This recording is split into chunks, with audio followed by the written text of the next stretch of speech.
Hello friends, ಎಲ್ರಿಗೂ ನಮಸ್ಕಾರ. ನಾನು ಇವತ್ತು ನುಗ್ಗೆ ಸೊಪ್ಪು ಉಪಯೋಗಿಸಿಕೊಂಡು ಎಗ್ ಬುರ್ಜಿ ಮತ್ತೆ ಪರಾಟ ಮಾಡ್ಕೊಂಡಿದ್ದೀನಿ. ತುಂಬಾನೇ ಚೆನ್ನಾಗಿದೆ, ತುಂಬಾ ಟೇಸ್ಟಿ ಆಗಿದೆ. ಇದನ್ನ ಮಾಡೋದಕ್ಕೆ ಏನೇನು ಬೇಕು, ಹೇಗೆ ಮಾಡೋದಂತ ನೋಡೋಣ ಬನ್ನಿ. ನುಗ್ಗೆ ಸೊಪ್ಪಿನ ಪರಾಟ ಮಾಡ್ತಾ ಇದೀನಿ. ನುಗ್ಗೆ ಸೊಪ್ಪಿನ ಪರಾಟ ಮಾಡೋದಕ್ಕೆ ನಾನಿಲ್ಲಿ ಗೋಧಿ ಹಿಟ್ಟು ತಗೊಂಡಿದ್ದೀನಿ. ನಿಮಗೆ ಮೈದಾ ಬೇಕಾದ್ರೆ ಮೈದಾ ಕೂಡ ಉಪಯೋಗಿಸಬಹುದು ಅಥವಾ ಗೋಧಿ ಮೈದಾ ಎರಡೂ ಉಪಯೋಗಿಸಬಹುದು. ನಾನು ಪ್ಯೂರ್ ಗೋಧಿ ಹಿಟ್ಟು ತಗೊಂಡಿದ್ದೀನಿ. ಇದು ಸ್ವಲ್ಪ ಸೋಯಾಬೀನ್ ಮತ್ತೆ ಸ್ವಲ್ಪ ಮೆಂತಿ ಹಾಕಿ ಮಿಲ್ ಮಾಡಿಸಿರೋಂಥದ್ದು. ನುಗ್ಗೆ ಸೊಪ್ಪು ಸ್ವಲ್ಪ ಜಾಸ್ತಿ ಪ್ರಮಾಣದಲ್ಲಿ ತಗೊಳ್ತಾ ಇದ್ದೀನಿ. ನಿಮ್ಗೆ ನೋಡ್ಕೊಳ್ಳಿ, ನೀವು ಕಡಿಮೆ ಇದ್ರೆ ಕಡಿಮೆ ಕೂಡ ಉಪಯೋಗಿಸ್ಕೊಳ್ಬಹುದು. ಸ್ವಲ್ಪ ಎಲೆಗಳ ತರ ಇರಬೇಕು, ಕಡ್ಡಿ ಇರಬಾರ್ದು. ಎಲ್ಲ ತೊಳೆದು ನೀಟಾಗಿ ಎತ್ತಿಟ್ಕೊಂಡಿದ್ದೀನಿ. ಸ್ವಲ್ಪ ತೆಂಗಿನಕಾಯಿ ತುರಿ, ಒಂದು 3 ಸ್ಪೂನ್ ಅಷ್ಟು.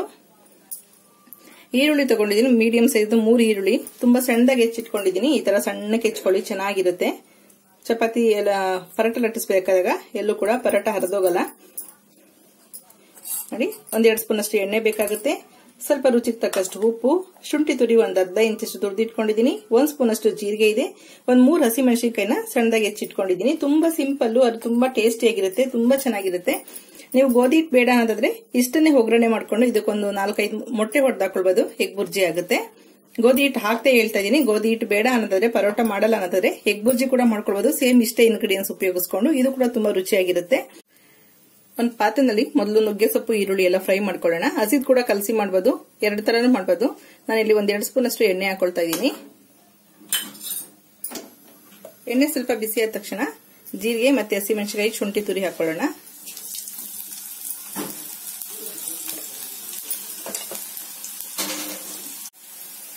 ಹಸಿಮೆಣಸಿನಕಾಯಿ ಸ್ವಲ್ಪ ಚೆನ್ನಾಗಿ ಫ್ರೈ ಆಗಲಿ ಎಣ್ಣೆಲಿ. ಅವಾಗ ತಿನ್ಬೇಕಾದ್ರೆ ಖಾರ ಆಗಲ್ಲ. ಹಸಿಮೆಣಸಿನಕಾಯಿ ಬೇಡ ಅಂದ್ರೆ ಚಿಲ್ಲಿ ಫ್ಲೆಕ್ಸ್ ಕೂಡ ಹಾಕೊಳ್ಬಹುದು ಅಥವಾ ಒಣಮೆಣಸಿನಕಾಯಿ ಪುಡಿ ಕೂಡ ಹಾಕೊಳ್ಬೇಕು. ಕೊನೆಯಲ್ಲಿ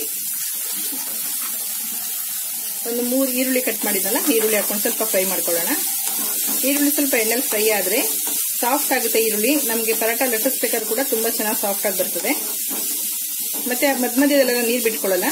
ಇದನ್ನ ಪರೋಟ ಬೆಳಗ್ಗೆ ಮಾಡಿ ನೀವು ಮಧ್ಯಾಹ್ನ ತನಕ ಅಥವಾ ಸಂಜೆ ತನಕ ಹಿಟ್ಟಿಟ್ರು ಕೂಡ ಹೊರಗಡೆ ಹಿಟ್ಟು ಚೆನ್ನಾಗೇ ಇರುತ್ತೆ. ಸ್ವಲ್ಪ ನಾದ್ಬೇಕಾದ್ರೆ ಸ್ವಲ್ಪ ಗಟ್ಟಿಯಾಗಿ ನಾದ್ಕೊಳ್ಳಿ.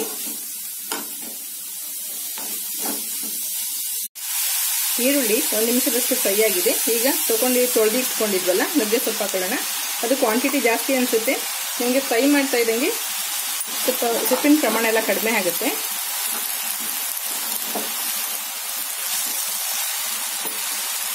ಸ್ಟವ್ ಸ್ವಲ್ಪ ಸಿಮ್ ಮಾಡಿಕೊಂಡು ಚೆನ್ನಾಗಿ ಮಿಕ್ಸ್ ಮಾಡ್ಕೊಳ್ಳಿ. ಎಣ್ಣೆನಲ್ಲಿ 1 ನಿಮಿಷ ಫ್ರೈ ಆಗಲಿ ನುಗ್ಗೆ ಸೊಪ್ಪು. ಆಮೇಲೆ ಉಪ್ಪು ಮತ್ತೆ ತೆಂಗಿನಕಾಯಿ ತುರಿ ಹಾಕೊಳ್ಳೋಣ. ನುಗ್ಗೆ ಸೊಪ್ಪು 1 ನಿಮಿಷದಷ್ಟು ಫ್ರೈ ಆಗಿದೆ. ಈಗ ಈ ಪಲ್ಯಗೆ ಎಷ್ಟು ಬೇಕಾಗುತ್ತೆ ಅಷ್ಟು ಮಾತ್ರ ಉಪ್ಪು ಹಾಕೊಳ್ಳೋಣ. ನಾವು ಗೋಧಿ ಹಿಟ್ಟು ಕಲಸಬೇಕಾದ್ರೆ ಕ್ವಾಂಟಿಟಿ ನೋಡ್ಕೊಂಡು ಸ್ವಲ್ಪ ಉಪ್ಪನ್ನ ಗೋಧಿ ಹಿಟ್ಟಿಗೆ ಮಿಕ್ಸ್ ಮಾಡ್ಕೊಳ್ಬಹುದು. ಉಪ್ಪು ಜಾಸ್ತಿ ಆಗ್ಬಿಟ್ರೆ ಇದು ಸ್ವಲ್ಪ ಇನ್ನೂ ಎಣ್ಣೆನಲ್ಲಿ ಸ್ವಲ್ಪ ಬಾಡುತ್ತೆ ನೀರು ಬಿಟ್ಕೊಂಡು. ಹಾಗಾಗಿ ಸ್ವಲ್ಪ ಉಪ್ಪು ಜಾಸ್ತಿ ಆಗ್ಬಿಟ್ರೆ ಆಮೇಲೆ ತಿನ್ನೋದಿಕ್ಕಾಗಲ್ಲ. ಉಪ್ಪು ಕಡಿಮೆ ಆದ್ರೆ ಬೇಕಾದ್ರೆ ಮಧ್ಯದಲ್ಲಿ ಸೇರಿಸ್ಕೊಳ್ಬಹುದು ನಾವು. ನೋಡಿ, ನಾನು ಅವಾಗೆ ಹೇಳಿದ್ದಲ್ಲ, ಇದಕ್ಕೆ ನೀವು 4 ಎಗ್ನ ಬೀಟ್ ಮಾಡಿ ಹಾಕ್ಬಿಟ್ರೆ ತುಂಬಾ ಚೆನ್ನಾಗಿ ಎಗ್ ಬುರ್ಜಿ ಆಗುತ್ತೆ.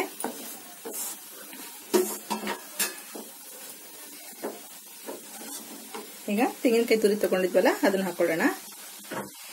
ತೆಂಗಿನಕಾಯಿ ತುರಿ ಬೇಕಾದ್ರೆ ಹಾಕೊಳ್ಳಿ, ಅದೇನು ಹಾಕ್ಲೇಬೇಕಂತ ಕಂಡೀಷನ್ ಇಲ್ಲ.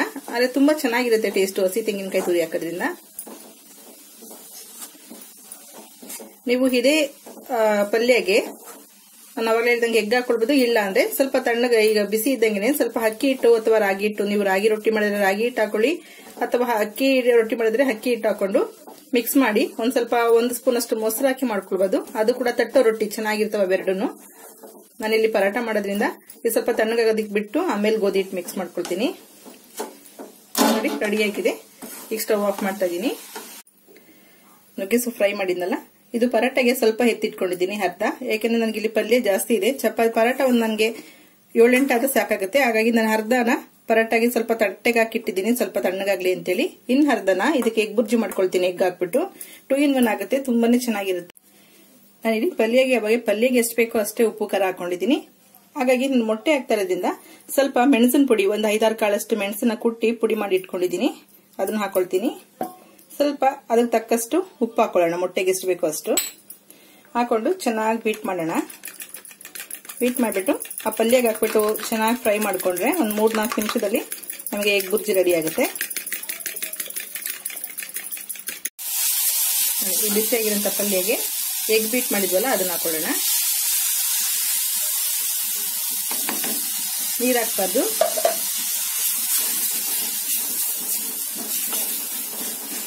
ನಿಮ್ ಕಲರ್ ಬೇಕಾದ್ರೆ ಹಳದಿ ಪುಡಿ ಹಾಕೊಳ್ಬಹುದು. ನಾನಿಲ್ಲಿ ನುಗ್ಗೆ ಸೊಪ್ಪು ಹಾಕಿರೋದ್ರಿಂದ ಕೊತ್ತಂಬರಿ ಸೊಪ್ಪು ಹಾಕ್ತಾ ಇಲ್ಲ, ಬೇಕಾದ್ರೆ ಹಾಕೊಳ್ಬಹುದು. ಇದ್ರ ಫ್ಲೇವರ್ ಚೆನ್ನಾಗಿರುತ್ತೆ, ಇದು ಸಿಗದೆ ಅಪರೂಪ ನಮ್ಗೆ. ಚೆನ್ನಾಗಿ ಫ್ರೈ ಮಾಡ್ಕೊಳ್ಳೋಣ. ಅದು ಅರಳರಳು ತರ ಉಂಡುಂಡೆ ತರ ಆಗ್ಬೇಕು, ಅಂದ್ರೆ ಈರುಳ್ಳಿಗೆಲ್ಲ ಕೋಟಿಂಗ್ ಆಗಿ ಚೆನ್ನಾಗಿ ಡ್ರೈ ಆಗಿ ಪಾತ್ರೆ ಬಿಟ್ಟು ಬರಬೇಕು, ಹಂಗೆ ಚೆನ್ನಾಗಿ ಫ್ರೈ ಮಾಡ್ಕೊಳ್ಳಿ. ನೋಡಿ ನುಗ್ಗೆ ಸೊಪ್ಪಿನ ಫ್ರೈ ರೆಡಿ ಆಗಿದೆ. ನೋಡ್ತಾ ಇದೀರಲ್ಲ ಯಾವ ರೀತಿ ಆಗಿದೆ ಅಂತ. ಈ ತರ ಎಲ್ಲ ಸೊಪ್ಪು ಮತ್ತೆ ಈರುಳ್ಳಿಗೆಲ್ಲ ಮೊಟ್ಟೆ ಕೋಟಿಂಗ್ ಆಗಬೇಕು, ಅಲ್ಲಿ ತನಕ ಫ್ರೈ ಮಾಡಿದ್ರೆ ಚೆನ್ನಾಗಿರುತ್ತೆ. ಇಲ್ಲಾಂದ್ರೆ ಮೊಟ್ಟೆ ಹಸಿ ವಾಸನೆ ಹೊಡೆದ್ರೆ ಕೆಲವ್ರಿಗೆ ಇಷ್ಟ ಆಗಲ್ಲ. ಈ ತರ ಚೆನ್ನಾಗಿ ಮೀಡಿಯಂ ಫ್ಲೇಮ್ ನಲ್ಲಿ ಒಂದ್ 2 ರಿಂದ 3 ನಿಮಿಷ ಫ್ರೈ ಮಾಡ್ಕೊಳ್ಳಿ.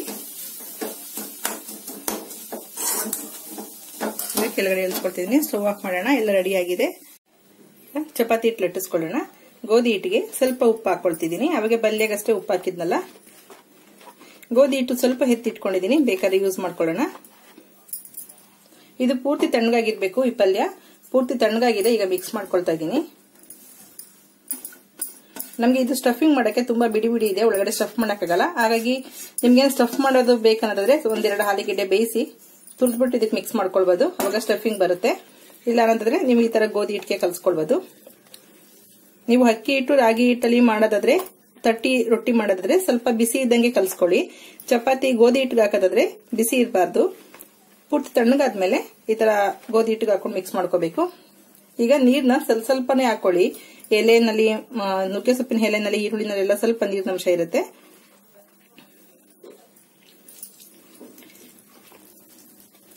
ಚೆನ್ನಾಗಿ ಚಪಾತಿ ಹಿಟ್ಟಿನ ಹದಕ್ಕೆ ಕಲ್ಸ್ಕೊಳ್ಳೋಣ. ತಗೊಂಡಿದ್ದಂತ ಗೋಧಿ ಹಿಟ್ಟಲ್ಲಿ ಒಂದು ಅರ್ಧ ಕಪ್ ಅಷ್ಟು ಎತ್ತಿಟ್ಕೊಂಡಿದ್ದೀನಿ. ಚಪಾತಿ ಹಿಟ್ಟು ಕೂಡ ರೆಡಿ ಆಗಿದೆ. ಒಂದು 10 ನಿಮಿಷ ಬಿಟ್ಟು ಚಪಾತಿ ಮಾಡ್ಕೊಳ್ಳೋಣ. ಒಂದು 10 ನಿಮಿಷ ನೆಂದಿದೆ. ನೆಂದಿರಂತ ಹಿಟ್ಟನ್ನ ಇನ್ನೊಂದ್ಸಲ ನಾದ್ಕೊಳ್ಳಿ. ಈಗ ನಿಮ್ಗೆ ಯಾವ ಸೈಜ್ ಬೇಕೋ ಆ ಸೈಜ್ಗೆ ಉಂಡೆಗಳು ಮಾಡಿ ಇಟ್ಕೊಳ್ಳಿ.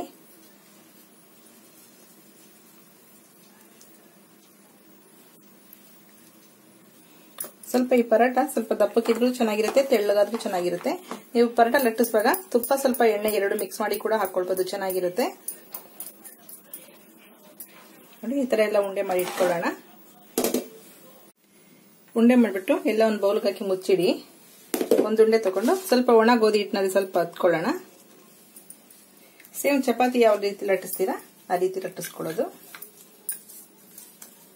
ಸ್ವಲ್ಪ ದಪ್ಪನೆ ಬರುತ್ತೆ ಈರುಳ್ಳಿ ಎಲ್ಲ ಹಾಕಿರೋದ್ರಿಂದ.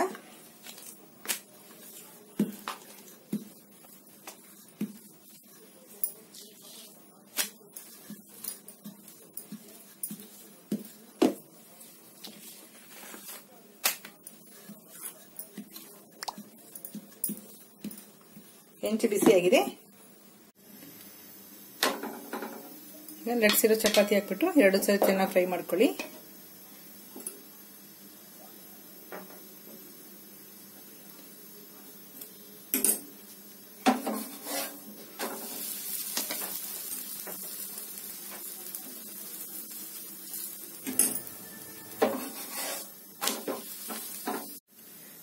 ಪರಾಟ ಆಗ್ಲಿ ಚಪಾತಿ ಆಗ್ಲಿ ಫ್ರೈ ಮಾಡಾದ್ಮೇಲೆ ನಾವು ಒಂದು ಪ್ಲೇಟಲ್ಲಿ ಹಾಕಿದ್ರೆ ಪ್ಲೇಟಲ್ಲಿ ಕೆಳಗಡೆ ಯಾವ ಚಪಾತಿ ಅಥವಾ ಪರಾಟ ಇರುತ್ತೆ ಅದು ಪೂರ್ತಿ ಎಲ್ಲ ಮಾಯ್ಸರ್ ಒಂಥರ ಆಗಿರುತ್ತೆ ಮೆತ್ತಿಗೆ. ಹಾಗಾಗಿ ಈ ತರ ಒಂದು ಸ್ಟೀಲ್ ಬೌಲ್ ಏನಾದ್ರು ದಬಾಕಿ ಅದ್ರ ಮೇಲೆ ಪರಾಟ ಅಥವಾ ಚಪಾತಿಗಳನ್ನ ಜೋಡಿಸ್ತಾ ಹೋಗಿ, ಆಗ ಕೆಳಗಡೆ ಇರೋದು ಕೂಡ ತುಂಬಾನೇ ಚೆನ್ನಾಗಿರುತ್ತೆ. ನಾನು ಚಪಾತಿ ಒಂದು 7 ಚಪಾತಿ ಮಾಡ್ಕೊಂಡಿದ್ದೀನಿ. ಮಿಕ್ಕಿದಂತ ಹಿಟ್ಟನ್ನ ಸ್ಟೋರ್ ಮಾಡಿ ಇಟ್ಕೊಳ್ತಿದ್ದೀನಿ. ಇದನ್ನ ನೀವು ಯಾವಾಗ ಬೇಕಾದ್ರೂ ಚಪಾತಿ ಮಾಡ್ಕೊಳ್ಬಹುದು, ಚೆನ್ನಾಗಿರುತ್ತೆ, ತುಂಬಾ ಟೇಸ್ಟ್ ಆಗಿರುತ್ತೆ. ಈ ಚಪಾತಿಗೆ ಅಥವಾ ನುಗ್ಗೆ ಸೊಪ್ಪಿನ ಪರೋಟಾಗೆ ನಂಚ್ಕೊಳ್ಳೋಕೆ ಅಂತ ಏನೂ ಬೇಕಾಗಿಲ್ಲ, ಎಲ್ಲ ಇರಲಿ ಖಾರ ಎಲ್ಲ ಹಾಕಿರೋದ್ರಿಂದ ತುಂಬಾನೇ ಟೇಸ್ಟ್ ಆಗಿರುತ್ತೆ. ನಿಮ್ಗೆ ಬೇಕಂದ್ರೆ ಚಟ್ನಿ ಪುಡಿ ಅಥವಾ ಮೊಸರು, ನಾನು ಈ ತರ ಕೆನೆ ಮೊಸರು ತಗೊಳ್ತೀನಿ, ತುಂಬಾ ಒಳ್ಳೆ ಕಾಂಬಿನೇಷನ್ ಇದ್ರ ಜೊತೆಗೆ. ಮೊಸರಲ್ಲ, ಇದು ಕೆನೆನ ಹೆಪ್ಪಾಕಿರೋಂಥದ್ದು ಬೆಣ್ಣೆ ಮಾಡ್ಲಿಕ್ಕೋಸ್ಕರ. ಇದು ತುಂಬಾ ಒಳ್ಳೆ ಕಾಂಬಿನೇಷನ್ ಇದ್ರ ಜೊತೆಗೆ ಉಪ್ಪಿನಕಾಯಿ ಅಥವಾ ಉಪ್ಸಾರು ಖಾರ, ಚಟ್ನಿ ಪುಡಿ, ತುಪ್ಪ, ಈ ತರ ಏನ್ ಬೇಕಾದ್ರೂ ಹಾಕೊಡ್ಬೋದು ಮಕ್ಳಿಗೆ. ಮಕ್ಳು ನುಗ್ಗೆ ಸೊಪ್ಪು ತಿನ್ನಲ್ಲ ಅಂದಾಗ ಈ ರೀತಿ ನೀವು ಹೇಳೋದೇ ಬೇಡ, ಈ ತರ ಮಾಡ್ಕೊಡಿ, ಎಷ್ಟು ರುಚಿಯಾಗಿರುತ್ತೆ. ಸ್ವಲ್ಪ ತುಪ್ಪ ಹಾಕಿ ಫ್ರೈ ಮಾಡ್ಕೊಡಿ, ತುಂಬಾನೇ ಒಳ್ಳೆ ಟೇಸ್ಟ್ ಕೊಡುತ್ತೆ. ನೋಡಿ ನುಗ್ಗೆ ಸೊಪ್ಪು ತಂದು ಪರೋಟ ಎಲ್ಲ ಮಾಡ್ಕೊಂಡಾಗಿದೆ. ಈಗ ಸ್ವಲ್ಪ ಬೇಸಿಗೆ ಇರೋದ್ರಿಂದ ನುಗ್ಗೆ ಸೊಪ್ಪು ಚೆನ್ನಾಗಿ ಸ್ವಲ್ಪ ಬಾಡೋಗಿದೆ, ಹಾಗಾಗಿ ಇದನ್ನ ವೇಸ್ಟ್ ಮಾಡೋದು ಬೇಡ. ಇದನ್ನ ಸ್ವಲ್ಪ ನೀರಿನಲ್ಲಿ ಹಾಕಿ ತೊಳೆದ್ಬಿಟ್ಟು ಒಂದು 5 ನಿಮಿಷ ಬಿಟ್ಟು ನೀರಿನೆಲ್ಲ ಸೋರಿಸ್ಬಿಟ್ಟು ನಾನು ಮೊನ್ನೆ ಒಂದು ಬ್ಯಾಗ್ ಹೇಳ್ಕೊಟ್ಟೆ, ಆ ಬ್ಯಾಗಲ್ಲಿ ಹಾಕ್ಬಿಟ್ಟು ಚೆನ್ನಾಗಿ ಒಂದ್ ಸ್ವಲ್ಪ 3 ದಿನ ಬಿಸಿಲಲ್ಲಿ ಒಣಗಿಸ್ಕೊಳ್ಳಿ. ತುಂಬಾ ಡೈರೆಕ್ಟ್ ಬಿಸಿಲಲ್ಲಿ ಹಾಕಬೇಡಿ. ಕಾಟನ್ ಬಟ್ಟೆನಲ್ಲಿ ಹಾಕೋದ್ರಿಂದ ಸ್ವಲ್ಪ ಬಿಸಿಲಿನ ತಾಪದಲ್ಲಿ ಹಾಕಿ. ಬಿಸಿಲು ಡೈರೆಕ್ಟ್ ಆಗಿ ಹಾಕ್ಬಿಟ್ರೆ ನೀವು ಕಲರ್ ಚೇಂಜ್ ಆಗುತ್ತೆ. ಸ್ವಲ್ಪ ಬಿಸಿಲಿನ ಶಾಖದಲ್ಲಿ ಒಣಗಿಸೋದ್ರಿಂದ, ಅಂದ್ರೆ ಬಟ್ಟೆ ಏನಾದ್ರು ಮುಚ್ಚಿಬಿಟ್ಟು ಒಣಗಿಸೋದ್ರಿಂದ ಕಲರ್ ಗ್ರೀನ್ ಆಗಿ ಇರುತ್ತೆ. ಪೌಡರ್ ಮಾಡಿದ್ಮೇಲೆ ಆ ತರ ಪೌಡರ್ ಮಾಡ್ಕೊಂಡು ಒಂದು 1/4 ಲೀಟರ್ ಬಿಸಿನೀರು ಕಾಯಿಸ್ಕೊಂಡು ಆ ನೀರಿನಲ್ಲಿ ಒಂದು ಅರ್ಧ ಸ್ಪೂನ್ ಅಷ್ಟು ಈ ಪೌಡರ್ ಹಾಕ್ಬಿಟ್ಟು ಒಂದು 10 ನಿಮಿಷ ಬಿಟ್ಕೊಂಡು ಕೂಡ ಕುಡಿತಾರೆ. ಪ್ರತಿದಿನ ನುಗ್ಗೆ ಸೊಪ್ಪು ತಿನ್ನಕ್ಕಾಗಲ್ಲ ಅನ್ನೋರು ಈ ತರ ನುಗ್ಗೆ ಸೊಪ್ಪಿನ ಪೌಡರ್ನ ಉಪಯೋಗಿಸ್ಕೊಳ್ಬಹುದು. ಬಿಪಿ ಇರೋರು, ಶುಗರ್ ಇರೋರು, ಥೈರಾಯ್ಡ್ ಇರೋರಿಗೆಲ್ಲ ತುಂಬಾನೇ ಯೂಸ್ ಆಗುತ್ತೆ ಇದು. ಈ ನುಗ್ಗೆ ಸೊಪ್ಪನ್ನ ಬಿಪಿ ಇರೋರು, ಥೈರಾಯ್ಡ್ ಇರೋರು, ಶುಗರ್ ಪೇಷಂಟ್ ಎಲ್ಲರೂ ವಾರದಲ್ಲಿ ಒಂದು 3 ಸಲ ಉಪಯೋಗಿಸೋದು ತುಂಬಾನೇ ಒಳ್ಳೇದು. ತುಂಬಾ ಹೀಟ್ ಏನಾಗಲ್ಲ, ಬೇಳೆ ಜೊತೆ ಹಾಕಿ ಮಾಡ್ಕೊಳ್ಬಹುದು. ಬರೀ ಸೊಪ್ಪು ಸ್ವಲ್ಪ ಹೀಟ್ ಇದು ಸೊಪ್ಪು, ಆದ್ರೆ ಸ್ವಲ್ಪ ನಾವು ಬೇರೆ ಎಲ್ಲ ಮಿಕ್ಸ್ ಮಾಡೋದ್ರಿಂದ ಈಕ್ವಲ್ ಆಗಿರುತ್ತೆ. ನೋಡಿ, ತುಂಬಾ ಹೀಟ್ ಆದ್ರೆ ವಾರಕ್ಕೊಂದ್ಸಲ ತಗೊಳ್ಳಿ. ಇದರಲ್ಲಿ ಸೂಪ್ ಕೂಡ ಮಾಡಬಹುದು. ಸೂಪ್ ತುಂಬಾನೇ ರುಚಿಯಾಗಿರುತ್ತೆ. ಚಟ್ನಿ ಮಾಡಬಹುದು, ಈ ತರ ಹೆಗ್ ಬುರ್ಜಿ ಮಾಡಬಹುದು, ಬೇಳೆ ಜೊತೆ ಸಾಂಬಾರ್ ಮಾಡ್ಕೊಳ್ಬಹುದು, ಬರೀ ದಾಲ್ ಮಾಡಬಹುದು, ಬರೀ ನುಗ್ಗೆ ಸೊಪ್ಪು ಹಾಕಿ ತುಂಬಾ ವೆರೈಟಿಯನ್ನೆಲ್ಲ ಉಪಯೋಗಿಸ್ಕೊಳ್ಬಹುದು. ಮಾಮೂಲಿ ಸೊಪ್ಪನ್ನ ಯಾವ ರೀತಿ ಉಪಯೋಗಿಸ್ತೀರಾ ಆ ರೀತಿ ಪರಾಟ, ಅಕ್ಕಿ ರೊಟ್ಟಿ, ರಾಗಿ ರೊಟ್ಟಿ, ಸಬ್ಬಸಿಗೆ ಸೊಪ್ಪಿನ ತರ ಕೂಡ ಯೂಸ್ ಮಾಡ್ಕೊಳ್ಬಹುದು. ರಕ್ತಹೀನತೆ ಇರೋರಿಗೆ, ಮಕ್ಕಳು ತುಂಬಾ ಕ್ಯಾಲ್ಸಿಯಂ ಐರನ್ ಎಲ್ಲ ಕಡಿಮೆ ಇರೋರಿಗೆ, ಇಂಥವ್ರಿಗೆಲ್ಲರಿಗೂ ಕೊಟ್ಟರೆ ತುಂಬಾನೇ ಒಳ್ಳೇದು. ನೋಡಿರಲ್ಲ ಫ್ರೆಂಡ್ಸ್, ಎಷ್ಟು ಸಿಂಪಲ್ ಆಗಿ ನುಗ್ಗೆ ಸೊಪ್ಪಿಂದ ಹೆಗ್ ಬುರ್ಜಿ ಮತ್ತೆ ನುಗ್ಗೆ ಸೊಪ್ಪಿನ ಪರಾಟ ಮಾಡಬಹುದಂತ. ತುಂಬಾ ಸಿಂಪಲ್, ತುಂಬಾನೇ ಟೇಸ್ಟಿ ಆಗಿದೆ, ತುಂಬಾ ಚೆನ್ನಾಗಿದೆ. ಓಕೆ ಫ್ರೆಂಡ್ಸ್, ಈ ವಿಡಿಯೋ ಇಷ್ಟ ಆಗಿದೆ ಲೈಕ್ ಮಾಡಿ, ಶೇರ್ ಮಾಡಿ, ಸಬ್ಸ್ಕ್ರೈಬ್ ಮಾಡಿ. ನಿಮಗೂ ನುಗ್ಗೆ ಸೊಪ್ಪು ಸಿಕ್ಕಿದ್ರೆ ಒಂದ್ಸಲ ಟ್ರೈ ಮಾಡಿ ನೋಡಿ. Okay, bye, thank you.